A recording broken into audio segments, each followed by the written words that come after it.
त्याचं वर्णन 11व्या अध्यायामध्ये आहे आणि 12वा अध्याय हा भक्ती योग आहे। साधारणतः जीवनामध्ये आलेला प्रत्येक माणूस ही भक्ती करतो, म्हणून ज्ञानेश्वरीच्या मधोमध्ये हा भक्ती योग नावाचा 12वा अध्याय आहे। या 12 नंतर 6 अध्याय आहेत, एकूण 18 अध्यायाची ज्ञानेश्वरी। ज्यावेळेस श्रीकृष्णांनी अर्जुनाला विश्वरूप दाखवलं, असं विश्वरूप आकराड विक्राड होतं। विश्वरूप दाखवण्याच्या अगोदर अर्जुनाला उत्कंठा होती की भगवंताचं आपण विश्वरूप पाहावं, आणि विश्वरूप दाखवल्यानंतर जसं रूप दाखवलं, शंख चक्र गदा अनेक हात पृथ्वी या साऱ्या गोष्टींचा समावेश त्या विश्वरूपामध्ये होता।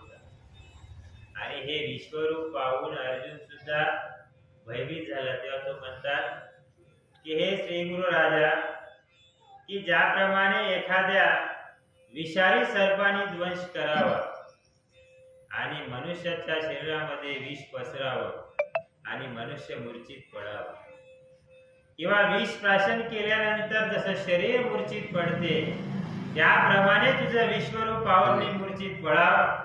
पण गुरुदेवा, गुरुकृपा, हे देवा, मी तुझ्या विश्वरूपाला पाहून मूर्छित पडलो नाही, याचं कारण सद्गुरु सारखा असता पाठीराखा इतरांच्या लेखा।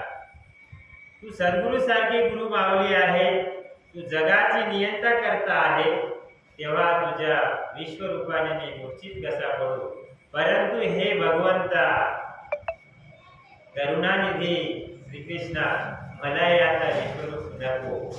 ज्यावेळेस उत्कंठा विश्वरूपाची होती तेव्हा विश्वरूप दाखव म्हणून म्हटलं, पण जेव्हा विश्वरूप दाखवलं, माझ्यातच सर्व सृष्टी सामावलेली आहे, हे जेव्हा अर्जुनाला दाखवल्यानंतर अर्जुन म्हणतो की देवा, तो शंख चक्र गदाधारी श्रीकृष्ण मला आता पाहायचा नाही, मला मूळ स्वरूपी श्रीकृष्ण पाहिजे। आधी कसा होता तोच श्रीकृष्ण मला पाहायचा आहे, असं अर्जुनाने प्रश्न केल्यानंतर भगवान श्रीकृष्ण म्हणतात की हे अर्जुना, तुला ज्या विश्वरूपाची उत्कंठा होती ती विश्वरूप पाहिल्यानंतर तू नको म्हणतेस। अरे कसं रे,